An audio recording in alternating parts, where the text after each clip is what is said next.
Hey everyone, welcome to Indicted TV. I'm your host, Negra. Don't forget to like, share, and subscribe, and follow us on Instagram. On today's episode, we have Diana Shorty. Hi, how Welcome you to doing? Indicted TV. Hi, Negra. How are you? Good, thank Thank you. you for having me. Of course.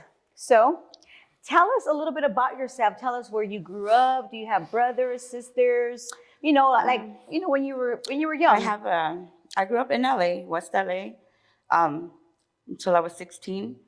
I have two stepbrothers and a stepsister. Um, we weren't that close, they did their thing. So pretty much I was like on my own. Yeah, and So you lived in, you said West LA. West LA. So like what area is that? by Koreatown. It's now K-Town. Okay. Mhm. And you said you lived there with your mom, your I lived dad. with my mom. Yeah, like my mom was my ride or die, and then I was getting into too much trouble When you were 16. when I was like, girl, I started at a young age, like 11 and stuff like that. Okay, so tell us a little bit about your first time getting in trouble. Is this like your first time you went to juvenile hall? I've never been to juvie. Okay, so I didn't get. I didn't get started. They didn't start catching me until I was 18. Okay, so you said you started young, like you just started fighting, or Yeah, tell us a little bit more about in my that. neighborhood, I was like, there's only two girls with a whole bunch of guys, so I had to become like a tomboy. Okay, And if you want to share, where are you from? I'm from Alley Boys. I'm from Westside Alley Boys. Okay. Yeah, been there from 35 years already, and I'm a grandma now. I'm a mom of three, and I'm a widow. I just lost my husband about 2 years ago. Sorry. Thank you. But yeah, and now I have a grandbaby. Like I said, that's my everything right there. But then from there, yeah, I just started, doing my thing. Since the boys didn't want to kick it with me because I was always beating them up or whatnot. And this is all when you were like 11, 12, Yeah, 13 I would be, years old. I don't know how to explain it. I was like a girly dude, on roller skates, but still whipping your ass with a bat, I get it. My dad used to be like, oh my God, there she goes again, and have to chase me. And around what years were these? Just so that, Indicted could know, visualize what type, the years this was? Well, this was, I want to say it's the late 80s, early 90s. Okay. I lived in West LA until I was 15. And I was just getting into too much shit in my neighborhood. Something had happened, that made me just be like, it's not going to happen again to me, So I put up this wall, became this, tough person, even more than when what I was. When you were 15 is when you put up the wall? When I was, it happened when I was 11, but like when I was 12 is when I got into my neighborhood, Okay. So I'm 46 now. Okay. So, yeah, and then by the age of 15, it was just like, I never went to Jew, like I said, but I was getting into a lot of trouble where the cops knew my mom by her first name. Oh, Yeah. So you never actually picked up a charge or anything? Not at a young age. Did you I got finish- busted, but they never, they charged me with anything. Oh, so you would just go to the police station and stuff yeah, like they would that? be like, and then call my mom to come pick me up, petty stuff. But it started with petty things, stealing bikes here and there, BMXs or whatnot. And yeah, it just got to like, beating up people. Did you use drugs at a young age? No, not really. No. Oh. I didn't start using drugs until I was like late in my maybe early 20s. Okay. Yeah. Did you finish high school? No, but I got my GED in prison. Yeah. Oh, Yeah. okay. We'll get to that. We'll Okay. get to that. So basically, you're saying, that you lived in West LA, you lived in your neighborhood till you were like 16 years old. When you were 16 years old, where did you move? Or like, I moved to Highland Park. Oh, you moved to Highland Park. I moved to Highland Park when I was going to be 16.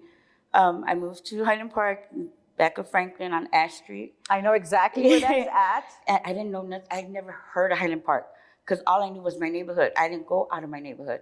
So I'm thinking, my mom's going to take me super far. Where the hell are we going, Thought it was like 100 miles away. But yeah, when we got on the freeway, we got off, I'm like, okay, 10 minutes. I could take the bus back to the hood. So that's what I did. And I ran into somebody that I grew up with in the West Side in Highland Park. She got into a neighborhood called Highland Park out there. I don't know. That's another story. But yeah, she reached out to me.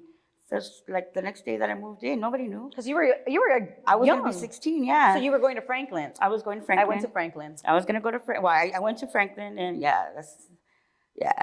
Because in those years, that area was intense. It was.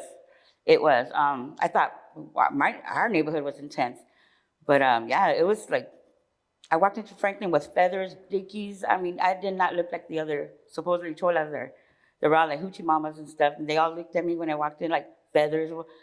And the first one that came up to me, some girl named Dolly from Avenues. She's like, you have to be from the West Side, right? I was like, yeah. How'd you know? So I ended up that a couple years after that, I moved right in front of her. Yeah, I mean, I was cool with everybody because I had never heard of them, so I guess we got along. Yeah, You know well, I what I'm mean, saying? it's Yeah. not, you're from the West Side, that's Right, Nella, right. so, you know? Right. So, All right, but so it was cool though. you didn't finish school. You went to Franklin. You moved to Highland Park. So at what age did you actually go to jail? And what did you go to jail for? I went to my first charge was possession. I went to Civil Brown before they closed it down. Oh, Yeah, I went to Civil Brown, and six months later, all my charges like before this were all possessions. okay. You know, never sales or anything like that. All possessions. So So it's your first time going to jail. You were how old were you? I was 2 weeks after my 18th birthday. Okay, so you're 18 years old. You get arrested for possession, and you go to Silver Brand. I mean, I've gone to Silver Brand to go clean. I was like a banana in the county, like you know how you go and you go clean or whatever. Right. Obviously, this was closed. Right. So tell me how that experience was for you, because I mean, a lot of women now have not been there. Right. You know? Looking back at it, it was we had to wear muumuus. It was like dresses. You know, I don't know. It just felt weird. It's nothing like these things or just you know what they give you. This is what a dress, a muumuu was. Yeah, you like know, the denim dress but it was crazy there because you know I heard a lot of stories. I wasn't there. I didn't do a long time. I think I did like maybe 5 months, and that was my first one. But yeah, that was crazy there because it's haunted. Well, tell us. It's haunted, Well, girl. tell us a little bit. You know, the Silver Brand being haunted. That you what you were able to experience of what you remember, since you know you say you heard a lot of things, but you were there. So did you experience any haunted shit? I didn't see anything, but I felt. You know when you feel it. It was just like I couldn't wait to get out of there. I couldn't wait to get out of there. I wasn't scared to do time at all.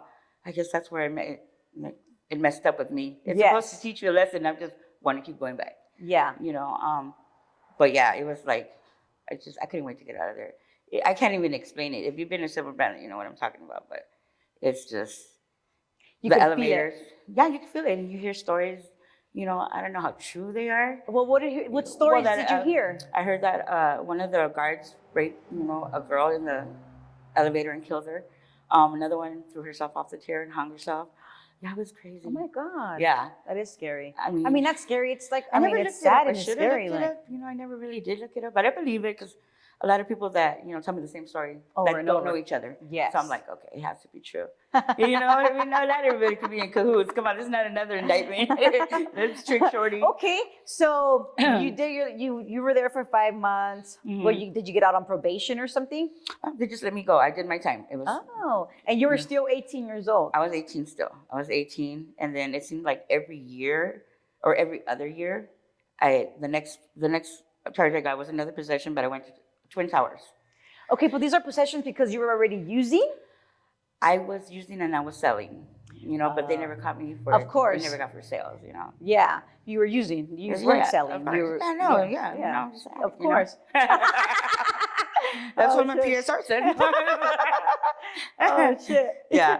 So, yeah, and it's just like, since Silver Brand is right in downtown, like every time that not Silver Brand, I'm sorry, Twin Towers is in downtown. Pretty much every time I went, I knew somebody. Or they're like, shorty, or I'm like. Because you were already becoming a regular. Right, I was, you know, and yeah. Tell us about the second time that you got busted for possession and you went to the Twin Towers. I've been to the Twin Towers when there were still girls there, right? Yeah. So tell us about that experience. I mean, it was something different because, you know, they have pods. Yes. They have the pods, and I don't know why they would always put me in right next to the pod that was no good. You know what I mean? There's always that, I think it's D pod or whatever. And I just want, like, you hear the stories of the girls, that why they're in there, and you just like, oh, I hope these doors pop open one day, you know?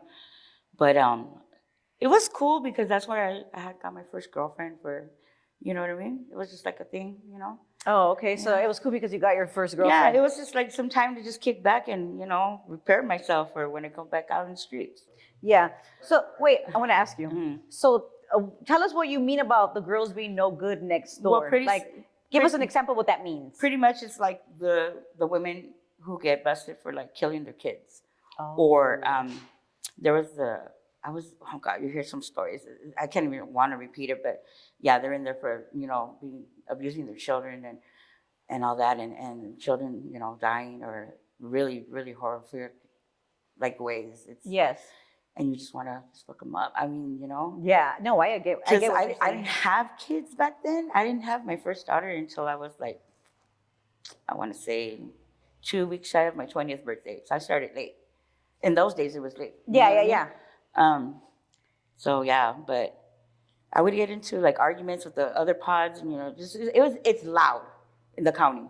It's loud because you got people coming in, you got the blacks coming in, they're all loud, and my hair and this and that, and it was just like You got the prostitutes. yeah, they got the prostitutes. Hey, there's like a lot of prostitutes. There is a lot. Like I don't even think I ever really met one until I went to jail. Right. Right. Yeah. You know? What? And the crazy thing is, like I said, I live in South Central right now, but I'm on Broadway, and the hoes are on Figueroa, which is the next block over. They're getting younger and younger. It seems like they're babies, Yeah. And I'm like, damn. I just thank God I didn't turn out like that. Oh God, I know exactly. What because it could have gone both ways. Either I think I need a man, or I don't need a man. Yeah. Yeah. No, for sure. Well, let's get back. Okay. Because you're obviously on Indicted, right? Right. Tell us a little bit. Tell us why you were indicted. Well, I was indicted. I was under the RICO Act with Westside Verdugo. Okay. And that was back in 2014, September the 10th, 2014. That's when my life completely changed. Completely changed for. Tell us. And I was already, like, my mom had passed away. That's why I think when I used to go to court or whatever or get busted, my mom was always there. But on this time, I was alone. And you were already older. I wasn't old. I was married. Me and my husband were on the same indictment. But you guys were using. We were using, and we were using. Yeah, we were using. We had lived in. We had moved to San Bernardino, and just one thing led to another. We were trying to, keep our heads above water, and we got the okay from people who we needed to get the okay from or whatnot. But we were just surviving. We didn't know at the end of the day that when they hit us and we found out everything, that it wasn't even us that were after, really. You know, they were already under investigation for 2 years before that. When we got there, we just got caught up in the mix. I get that. So you got indicted in San Bernardino, but you were living in Highland Park? No. Or how did you get to San Bernardino? So San Bernardino, so from when I was young, I moved upwards towards the IE, right? I ended up in Barstow. Okay. I couldn't stand it. So I got the opportunity. Housing came in. Okay. My housing came in finally. I was just like going crazy up in Barstow. There's like nothing over there. And so I took that chance, I'm like, that's my ticket out of here. But my mom was still up there. So my mom's like, go, I'll follow you, or whatnot. So so I ended up in San Bernardino because that's where the voucher was for or whatnot. Okay, I see what you're saying. Yeah. Okay. So from LA to Highland Park, and then in my 20s, I moved out of Highland Park to Pomona. So and so on and so on and so on. Yeah, you just kept going. Right, more I kept up. going. I Got kept going it, until I just couldn't go no more because the Yes. next stop is Vegas, and I'm not sure. I lived in Vegas. I have a bad poker face, So so the housing came in, like I said, it came in, and it was for San Bernardino, and so we did the San Bernardino thing. I ended up getting Section 8 out here in LA, so that's how I ended back in LA. I left San Bernardino. We left cool, and in 2014, we got hit by the ATF and marshals and FBI. Social worker came, and it was just like crazy. I had just did my last because I used to do lines, and I'm like I had just used my last of my thing, and I was gonna try to go to sleep, turn off the lights, and all you hear is boom, boom, boom, boom, boom. And I thought it was like one of our friends, because we have a friend who used to do that. Like, asshole, stop doing that. Yeah. And I'm like, oh, go away, And they're like, oh, FBI. I'm like, shut up. And until I saw them in their. I get that. Yeah. I experienced that. Tell me how you felt when they said the social services were coming. Because obviously, when we are going through our stuff and we're, things are happening, nothing matters. Right. Nothing affects us. Right. But once they say that, That it's right like there scared the hell out of me. it's a whole different, It's a whole different all of a get sudden down. things Yeah. matter. Right. Right. Tell me how you felt. Tell me about that. Tell me where your kids, Right. So they come and they hit us as social workers with them. I'm thinking they're hitting me for something else that I was, that I Yes. got myself into or whatnot. Away, not even drug related, nothing like that. Yes. And I'm like, oh shit, I'm gonna get busted. The whole evidence is right here, And so it wasn't that. And I'm asking them, what are we getting indicted? What is this? They're like, you just have an FBI warrant. We'll see the judge. And the social worker is like, oh, we have to pack a bag for my two little ones. But my oldest one had just turned 18, but she was still in high school. So I'm like, wait a minute, she's 18, she could stay with them. They're like, no, because she's still young, she's going to school. So the social worker just sat down and I'm like, I'm not getting this. Like, fuck you. Why are you taking my kids? And then you're like going crazy, Yeah, so I'm especially like, because pretty you're much like, focused on the social worker only.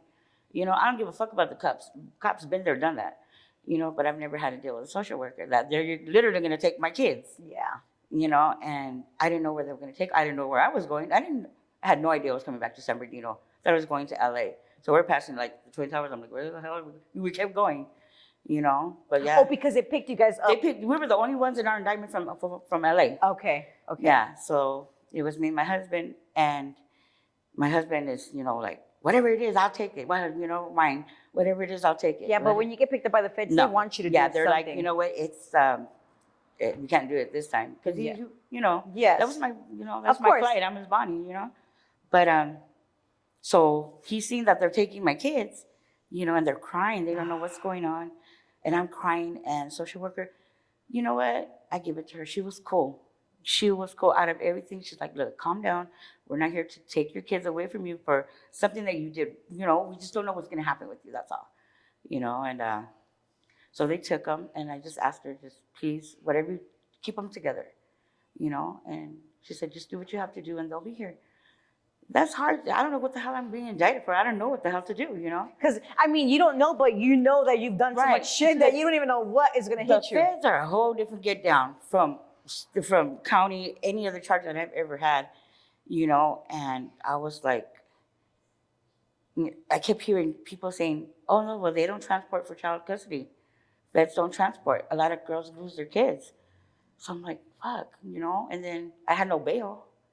It was just, it's So crazy. they took you to San Bernardino County? They took me to San Bernardino County. How was that? Was that your first time being in San Bernardino County? Yeah, being busted? Yes. How Yes. was that experience for you? Like, did it look different from all the other places? It was, they ended up taking me to CDC in San Bernardino. That's old school. I was in the hole, by myself. And it was mostly a lot of the girls that I was, my co-defendants or whatnot. And then they had the other girls upstairs. But I still wasn't knowing what was going on with my kids. I didn't care about what case it was. And it's like the hardest thing to It do. is Like because I didn't you're not going know. to find any information. And then my daughter, the older one, she's a homebody. She's not one of those, But I put my kids up on game, which they didn't have to be on the streets to learn it. But when the shit hit the fan, she was like, I don't know what to do, Mom. And so I told her just keep in touch with the social worker. Just keep every day, find out are they okay, this and that. And so when I called the house, she told me, social worker says you need to come out to get out on bail. But I was denied my bail twice, Why were you denied? I don't know because I had caught a case a while back in 2002, taking something into Ironwood State Prison, and but that shouldn't have nothing to do with that. I don't know. It was crazy. So you were taking crazy. something into prison. That's a different charge. Right. I was taking some, yeah. I don't think we have all day. But Were you like a prison wife? I am a prison wife. Oh, you're still a prison wife. I'm a prison wife. Okay, well, we'll get to that okay. after you get out of your, Right. your prison term. Yeah. So you're indicted. You're trying to see your kids. You don't know what's Right. happening. Once you go to court and you figure out what's happening with you, what do they say? Oh man, that was the scariest thing. That same day we went to court. We got, and here comes this guy. He says he's my lawyer. I'm like, okay. And all I hear is the judge saying, You know, you're being indicted. Count one for uh, distribution of meth and heroin, manufacturing distribution of meth and heroin. I'm like, what the hell? I don't know how to make that shit. Yeah. And minimum max was like 10 to life. Mm-hmm. When I heard that shit, I was like, 10 to... I looked at my lawyer. I'm like, fuck is that? Mm-hmm. 10 to life. That shit hit me like, fuck, like they didn't get anything in my house. They're like, nah, I'm not big time like that. Like, Yeah, you got yeah. the wrong person, you know? Yeah. That's not cool. And then I'm like, 10 to life. How am I going to get my kids? How am I going to get my kids? And yeah, I got denied bail. I don't know why, because when that happened in Ironwood, and I did what I did, I turned myself in when the judge, because my daughter the middle one was only a month. So my mom had bailed me out. She's like, what am I going to do with a newborn? So I asked the judge to give me some, so I could wing her off or whatever, but I turned myself in, So I'm not a runner. Yeah. So, but on the third one, they gave it to me. Thank God. They gave So it to me. you fought your case out here? I fought my case out here. I was on pretrial with an ankle monitor. And the judge, the terms of the bail was to go to rehab for 3 months, which worked out in my benefit because that's what the social workers wanted to see. Okay. So I did that and no problems. I had no problems because I was like dedicated to, I'm going to get my kids back. Of course. Because I already knew that something was going to go down. I'm going to have to go do my time, which is fine. But as long as my kids are at home, I could do my time fine. Of course. So what did you end up getting charged? What did you end up getting? I mean, what was your sentence? I'm sorry. It was manufacturing, distribution, meth and heroin of a lesser charge. How much time did you get sentenced to? I got sentenced to 36 months. 36 months. 36 months. And where did you end up doing your time at? In Dublin. Oh, you went to Dublin. I went to Dublin. I didn't go to Dublin. I wanted to go to Dublin. Yeah. Because obviously this is California and I wanted it was closer to being home. Right. But I didn't, right? So, right. So tell us when you got to Dublin, how was that for you? It was cool. I mean, it's nothing like, I don't know how to explain it. It's not, to me, it wasn't even prison. It was like a college campus or whatnot. You got the stupidest fucking women sometimes there. Why when you say that, why do you say that? Because like when you're in the county or state, it's like homegirls that know what's up, you know what I mean? That are hustlers as well. They know the game, but you go to the feds and there's like these little white ladies that are all like, you killed who, bitch? You know what I mean? And it's like, you did what? They don't even look like you got your crybabies too. Don't get me wrong, in county you do too, but it's just like, I couldn't wait to leave MDC to start doing my time. But MDC was cool though. How was MDC for you? MDC was. How long were you in MDC for? I was there for like 9 months. Okay. I was there for 9 months. Yeah. That was way out right there. Tell us about MDC. Well, MDC it's in downtown, right? And then you have the girls are on 9 North on the very top. And 9 North. 9 North. It's so, and then you have the guys, But my husband had got indicted with me, but they kept us separated. So he was in West Valley, and I was in MDC, and I'm just waiting and waiting. That's when my probation got revoked and all that, because I messed up like 4 times, At MDC? Yeah, but no, before I got on bail. Okay. When I was on bail, I got my kids back, so I thought I was okay, I'm cool. So my kids are secure, and my judge gave me like, a lot of chances or whatnot. And the 4th one, I got taken in. So I was like, all right, because it's all dead time anyways if you're on pretrial. So that time doesn't count. Yeah, it doesn't count. count. I'm glad I never got bailed out. I never had bail, but yeah. Anyways, so you're in MDC. I'm in MDC. Because you did your time. So from San Bernardino, you went to MDC. From San Bernardino, I got out on pretrial. Okay, and your pretrial, when you guys getting over sentenced here to LA. You went to MDC LA. I went to MDC. Was there. My co-defendants a lot of them were still there. They were just hoping and praying because they had overheard that one of the FBI agents was going to get indicted as well. Okay. Because he was he was skimming off the top on us and on other indictments, So, and sure enough, he got indicted. So they dropped the life sentences on all of us, and they ended up throwing us with a lot of good deals. But I had signed already before all that. Okay. Because I signed from 0 to 57 months. So I was like, 5 years fucking max I could do, Yeah. Not a problem. But I was only sentenced to like 36 months to 3 years. Well, which was good. Which is good. So no, that's you that's hated love Dublin right there. because you didn't like the girls. No. I mean, Dublin was cool. It was just different. It was different. You wanted the fucking ratchet ghetto I fucking ladies? wanted homegirls, you know what I mean? I wanted homegirls because that's what I'm used to. But it was an experience because I bumped into a niece that I didn't know that I had. Two of them actually, you know. And then my other niece, we were all on different indictments. One was on hazard indictments, me, and then El Monte Flores indictment. So pretty much we all ended up doing our time there. So it was cool. But it was our little gang, our little, Yeah. you know. We didn't let outsiders. You know, like, we didn't like you, or you know. Did you? I didn't have that kind of experience. I've never. I mess with. I talk to everybody. I talk to everybody too. Did you have spreads? Shout out to our spreads sponsor. Yeah, I had spreads. I've done many spreads. How do you like your spreads? Try this one. Huh? How do you do your spreads? Oh man, a lot of hot Cheetos, a lot of noodles. I learned a lot of different ways. I did a pie tie with peanut butter. What? Tell us how to make that. With peanut butter, crunchy peanut butter, peanuts. I learned how to cook the weirdest shit in there. Tell us a little bit more about what you learned how to cook. Well, you know, your favorite. What was your favorite? You can see, I'm a big girl. So. What was your favorite? My God. Okay, well, my favorite was the tamales, but I never did know how to get down to that one because that takes a lot of time, you know, and I don't have patience like that. But I like Chinese food, sweet and sour pork, but we used to chicharrones. Mm-hmm. I like that. Menudo, out of the corn nuts. I never had menudo. No, it's pretty good. Yeah. Then I worked, like when I got there, I was a plumber, but I left that and I went to the kitchen, so I had everything. You were bringing in all the veggies and the sugars and stuff like that. Yeah. Did you drink Pruno? No. You know what? This is the first term that I never got high. Oh, good. Mm-mm. So you think this last term helped your life? You know what? I needed this to happen because 2 days before we got busted, I was like really planning on committing suicide because I was so depressed.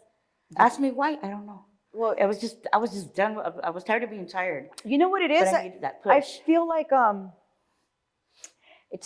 we're just tired of being high. Right. I couldn't get any higher. And you can't. You know, it's like you just need it to get up through your day. Yeah. But we don't want it anymore. No, we don't. I just found myself like, you know, locked up in the room. My kids would be like, "Mom, what are you doing in there?"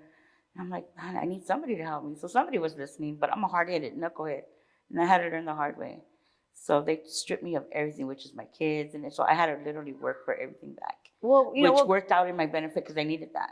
So you did your whole 3 years? No. Thank God I qualified for the RDAP program. I wasn't really, digging it, but when I heard it give you time off, I was like, okay, I'll play this shit. But when I got there, I enjoyed it. Yeah, well, at the end I did too. Because, you do learn a lot about yourself. So, yeah.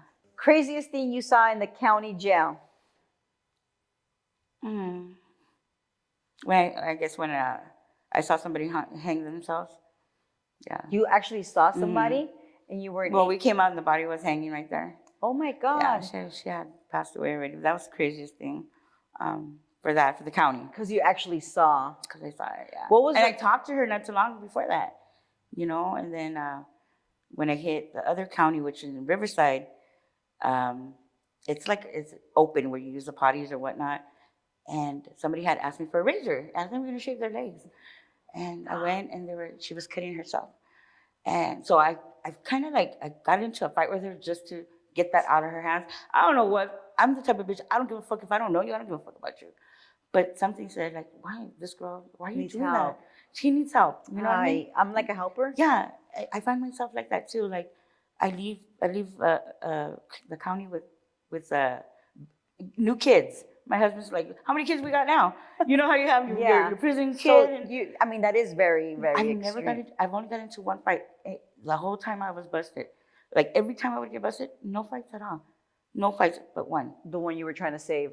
No, not that one. That was because I was trying to help her. I got into a fight with some black girl. I hit her over the head with a tray. That's it. That was the craziest thing you did. That's the craziest thing I did, that I could. And what did you guys fight? Why did you hit her? Because she was just talking. She was in the next part. She was just talking shit about Mexicans, And I'm like, oh, that must be a what, Yeah. Let these doors pop in. Boop, they pop open. So I already knew the cops wanted to see a show. I just want to fuck her up because I thought I was gonna fuck her up. Oh, because you guys already had a little team. The first black girl I saw, I popped in the head. Yeah. Oh, snap. You know what? It's like the guys. Like I was raised like I'm the only girl from my clique, so my homeboys jumped me in. So I'm like a homeboy. Yeah. So that's the way like I fight with guys, I don't give a and I'm very old school where if I say something, I'm gonna do it. Yeah. It's worked so far. You know what I'm saying? Are you still fighting? Nah, I'm too old for that. But if I have to, I'll whoop your ass. That's If I right. have to, I may not run as fast as I can, but trust and believe I'm gonna catch your ass when you least expect it. You know what I mean? I'll get you. Shit, yeah. So those two things that you did say, Yeah. like those are Like very me personally, crazy. that's about the craziest thing because the last term I didn't want to get into, no shit. I wanted to come home already. Yeah. And I just wanted to come home. I was just tired of doing time. Got it. Done. For the people that don't know, what is the RDAP program? The RDAP program is the Residential Drug and Alcohol Program. It's like a rehab within the prison. It's like one unit. I believe it's Building D. In Dublin, because there's 3 buildings. There's 3 buildings: A, B, C, D, and E, F. And my home unit was A, and then when you go to RDAP, it's just like you have to represent they want you to represent the program, you have to be the model, prison model, I'm like, I'm asking too much, you know what I'm saying? But a year off, okay, let's do it. But I was like, whatever. But when you start getting into the work, you find out a lot about yourself. Tell us a little bit about like when you get into the work, what does that mean? When you get into the work and you answer they have these questions, like what would you do in this scenario, or have you ever done this? And you're just gonna be honest, I mean, you're not gonna get rebusted. You're already busted, Yeah. So they're not gonna hold that against you, but they just want you to be like, honest with yourself. Yeah, and I'm like, okay, I've been through rehab, I don't know how many times, but okay, whatever, It took like within my 3rd month that I was there, I became like a big sister, which is a guy, I was a big sister too. I'm like, what the hell you choose me for? I'm the one that's like, stop. Well, but they saw something in me, and I took my little sisters under my wing, and because you have experience. I think it is, because at the end of the day, like, shit needs to get resolved.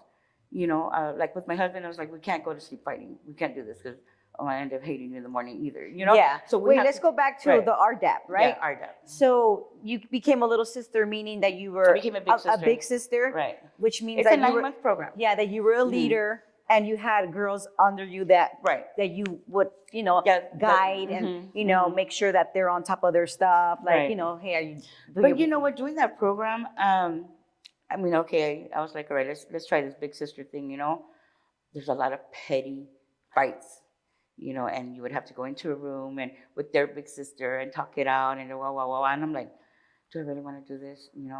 But you were still with that mentality. Yeah, it's like I ain't got time for all this. I'm trying to do me, but I went with it, and my little sisters would come to me for advice, and I'm like, I would try to give them, like if they were my daughters, you know what I mean? Try to give them the best, and then I became a senior guy. I forgot what senior guide sister. Senior guiding sister. I'm like, oh my God, here we go again. And it's the big sisters now. It's just like, but it was cool. It was cool at the end of the day. After my 4th month, after I became a big sister, I was like, all right, we could do this. Because you got to actually know yourself. I got to tell them what the hell to do and do it. And you gave yourself that opportunity to like you weren't afraid. I feel like sometimes well, I don't want to do this, but want to be against shit. Like, bro, you just don't want. You just want to be a little scary ass. Like, just deal with the fact that you need to work on yourself. And sometimes I gave them my attention after the 3rd month. After I started liking what I heard, and the instructors. One of them was a white boy, but I could swear he was raised with raza. He was cool as hell, And I liked his estilo and everything like that. So he was my counselor. It worked out, and I got out about a year early. Good for you. To the halfway house. How was that for you? Tell us about. So you got out a year early. There was so when you go to the RDAP, you're able to deduct time off your whole sentence to take this program. So you got deducted a whole year. Right, but that's after you get out. Yeah, that's after you get out. You have to do 6 months without getting into trouble at the halfway house to get that year off. If not, you got to go right back. Yes. That's what people. I mean, I didn't have. Me personally, I didn't have that because I did all my time and I still did the RDAP just because I Oh, wanted that's to do it. good. Yeah, That's good. I wanted to do it. I didn't need to, Yeah. but it was Yeah. good for me. Right.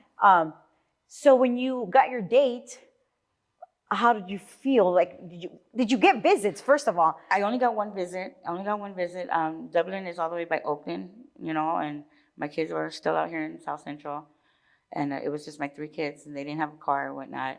But there was this thing called Get on the Bus, that it's like a church that Aw. takes your kids, the kids of the women who are incarcerated, to go see them. Oh, It's a long trip though, but they did it. They got a nice bus with, it was nice.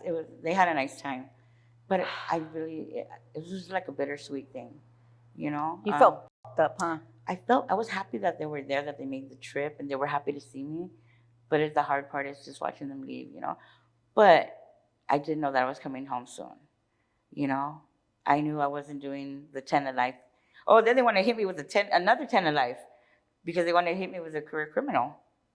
Yeah, before I got like totally sentenced. So I'm looking at 20 to life just for being a career criminal. Yeah. By 2 points. So Yeah. But my lawyer I didn't know what that freaking meant. I never heard that shit. Yeah, because when you're in the feds, there's sentencing There are guidelines. guidelines. And sometimes people get things mixed up.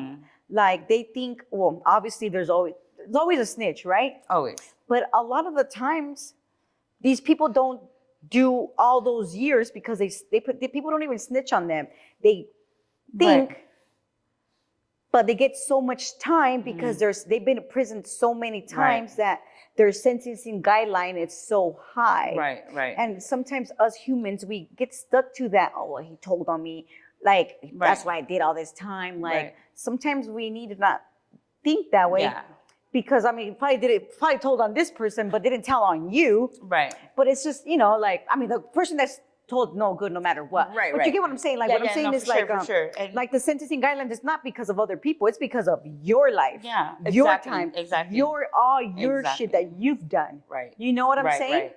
And so, And that's when they get charged with criminals. Right. Yeah. And so, as you know, also, like before you go to sentencing, somebody comes to see you and makes like a report of your whole life from when you were born. Yes. Your PSR. PSR. Your PSR is like from the moment you were born, like what happened to you? How was your home life? Were you abused?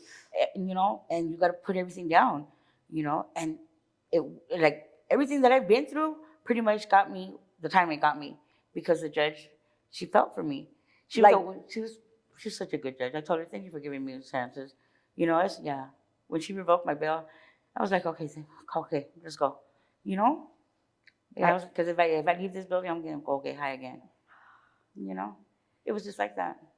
Even though you wanted to be off so bad. Even though, it was just like sometimes the drug, it wasn't taking over me, but that's all I knew. That shit was fucking taking over you. Right, it was. Come on. Well, but it's like I had my kids back. You know what I mean? Yes, so I was like, understand I what don't you give a mean. fuck. I know exactly what you mean. Like I don't have to pee for you or whatever. Yeah. So, but So wait, we're let's go back. Yeah, to, where are we we're in going?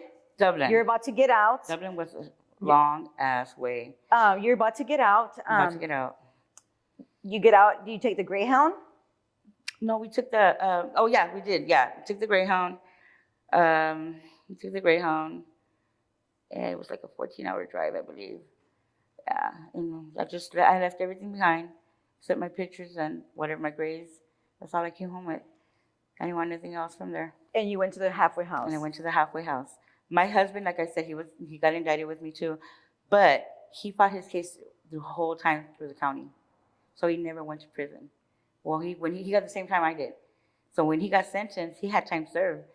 So by the time they're telling him roll it up, he thinks he's going somewhere else. He's going home, and I'm in prison. So it's usually the other way around with me and him. Was he there for you? Was he writing you? Yeah, of course. That's why it's just like that was my baby. That was my ride or die. Because I was, the women are the ones that are always, there for their husbands, and at this time it's reversed.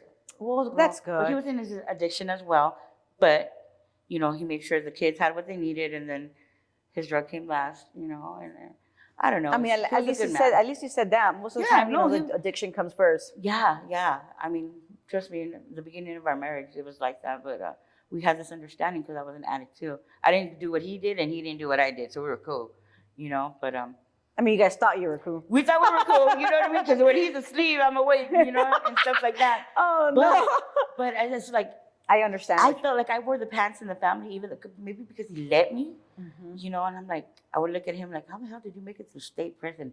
But when we got busted together and I saw the respect that he had, I was like, oh. Okay, you realize.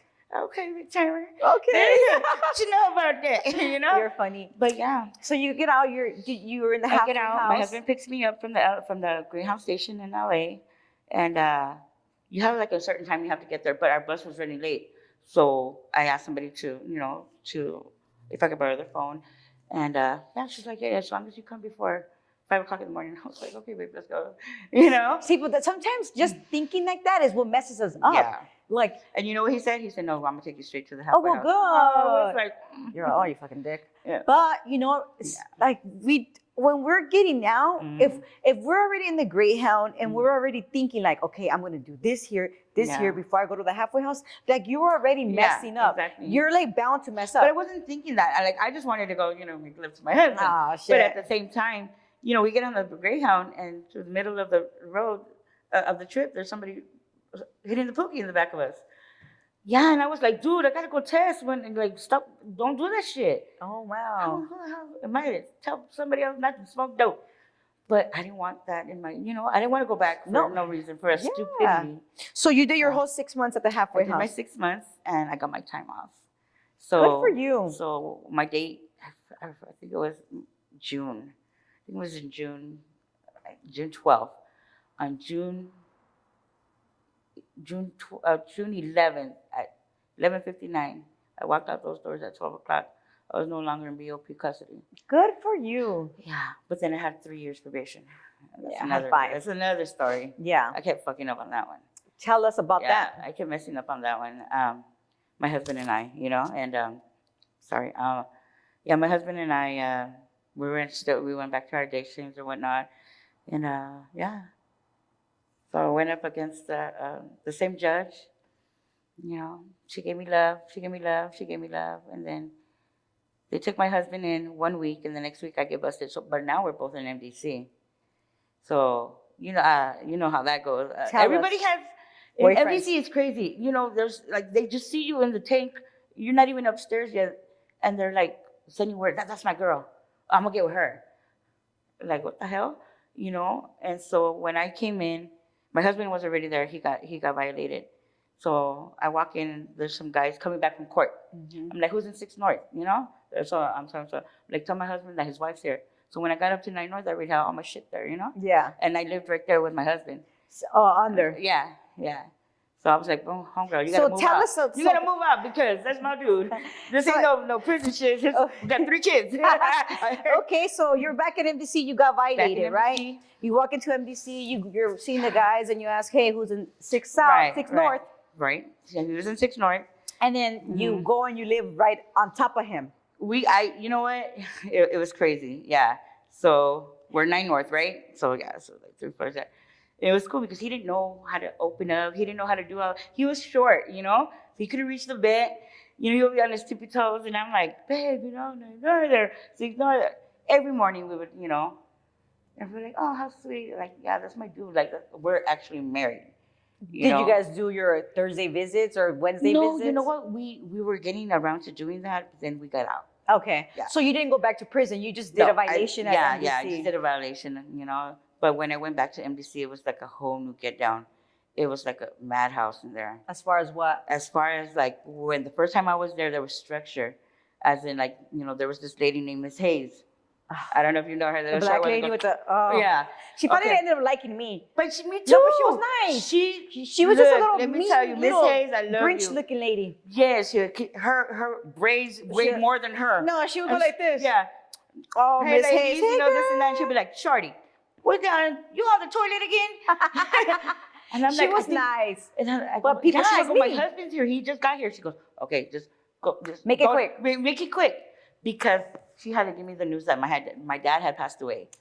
My first time I was there. So girls were losing people left and right. And that week I lost my dad, and she was there for me. I'm sorry you lost your father while Thank being you. incarcerated. Yeah. I'm sure that was very tough because you weren't It able to was. It be was there. tough, but I had made my amends with him a long time ago, so Okay. we were cool. All right. You know what I mean? And I know that my dad loved me, but my dad was gangster like that too. So it was crazy. So you get out. So I get out. Finally, it took me about, I did my whole 3 years of because I kept fucking up, but they wouldn't take time away from me or they wouldn't add. So I was They're lucky. just high they're violation. like, oh my God, girl, stop it. Like, aren't you tired of being like this, you know? So finally I get off and I'm free. And then my husband passes away. You know, he passed away 4 days after Christmas, 2020. Sorry. Yeah, and it was like, that changed my whole life too. But yeah. Sorry. You said you were a prison wife. Mhm. Were you a prison wife through all these years? Or you met him and tell us? So what makes me a prison wife is my oldest daughter, which is 27, her dad, we've always been there for each other. Even that was my husband's homeboy. You know what I mean? It's like a big old story, but make a long story short, it wasn't supposed to go down like that, but it went down like that, and nobody could do nothing about it. It is what it is. It is what it is. My dude, my baby's daddy was a lifer, you know, so I got tired. I just got tired of doing the trips over there and all that, and my husband was sent to me, when I mostly needed him, and he was just like my rock, and he was my best friend. So he ended up asking me to marry him.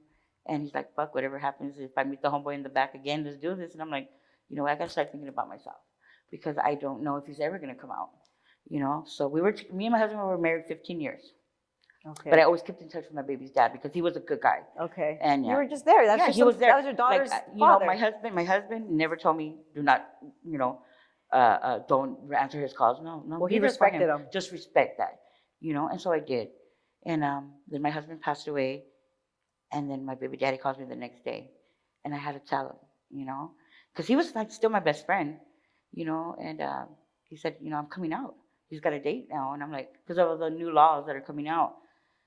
And I stopped and I thought about it, like, oh my God, if Ernie was alive, and I don't know what would happen, because I know you guys will go at it out here. For what? I don't know. I'm not all that, but I'm a good ass motherfucking woman. Yeah. You know what I mean? I'm that's one thing, I'm like loyal. And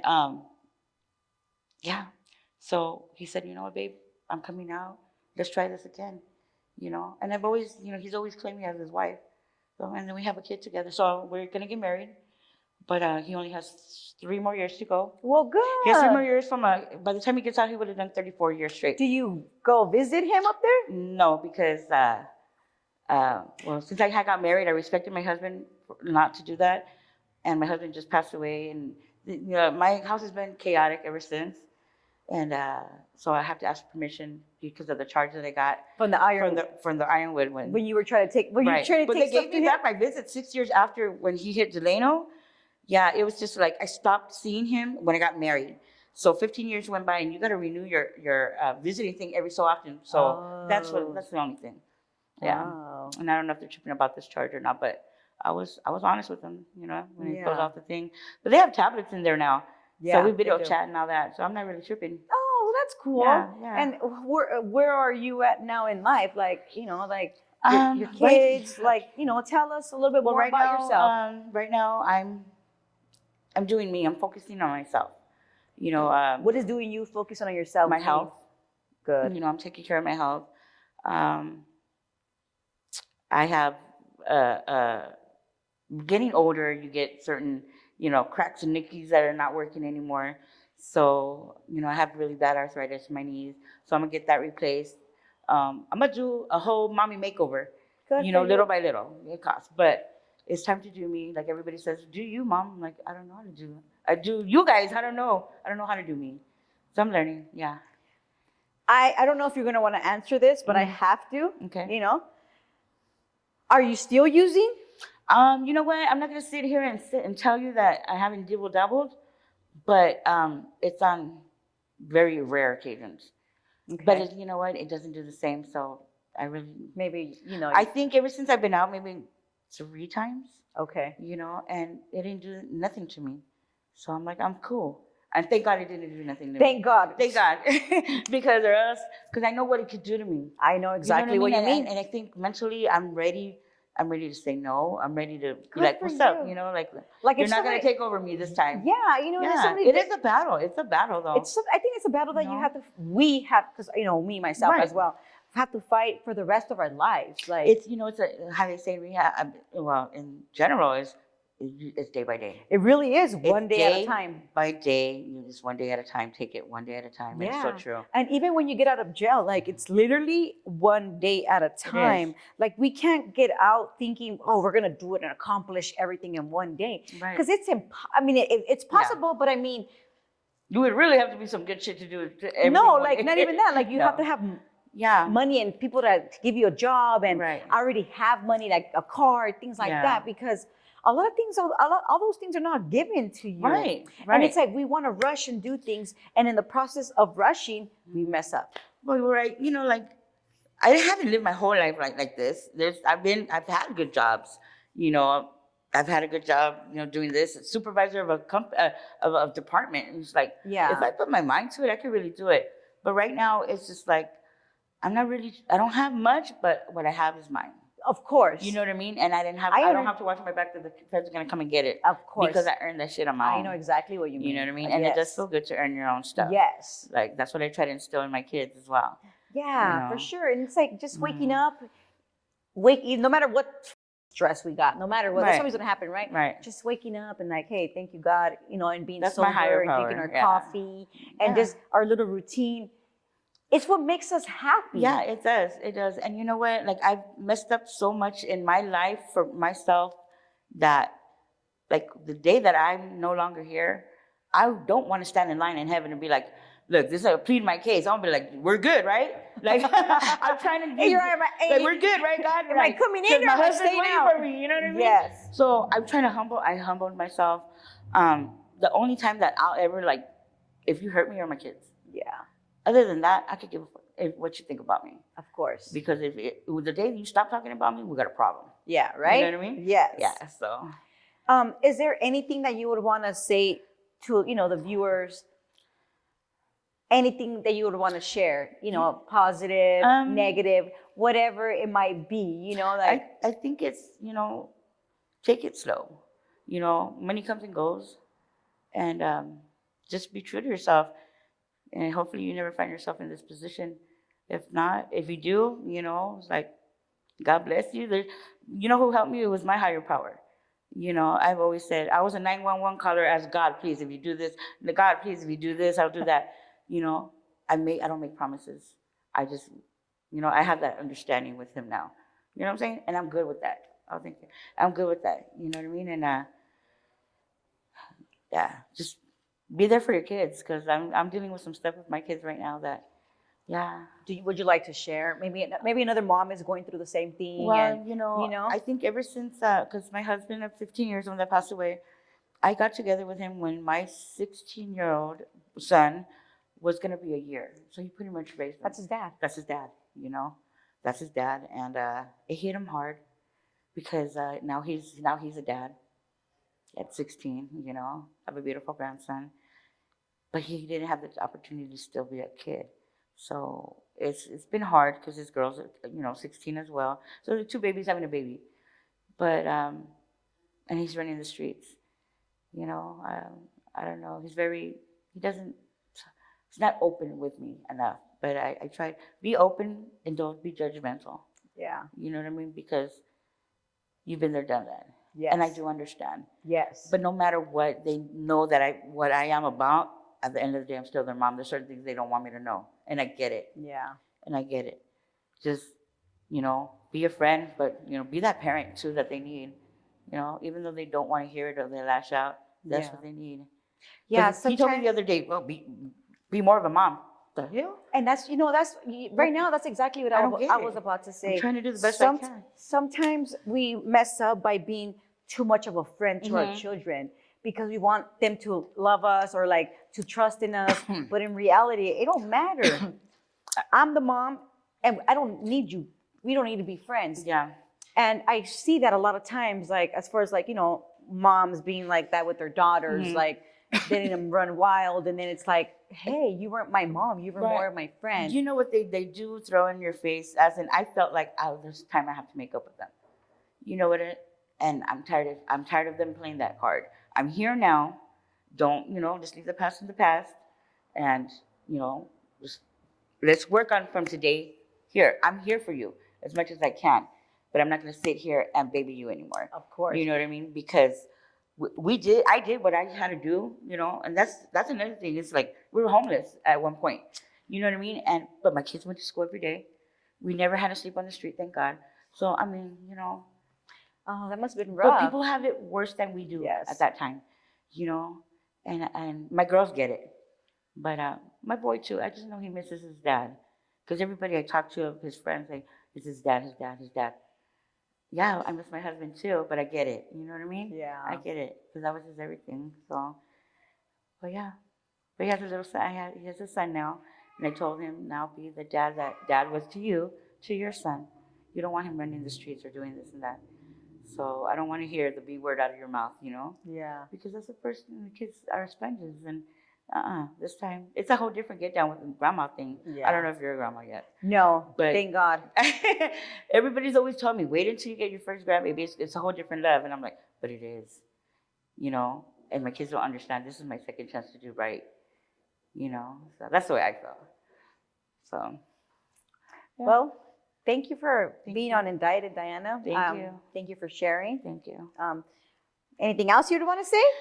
No, that's about it, Well, like I said, thank you for coming on Indicted. Thank you for watching Indicted TV. I'm your host, Negra. Don't forget to like, share, and subscribe, and follow us on Instagram.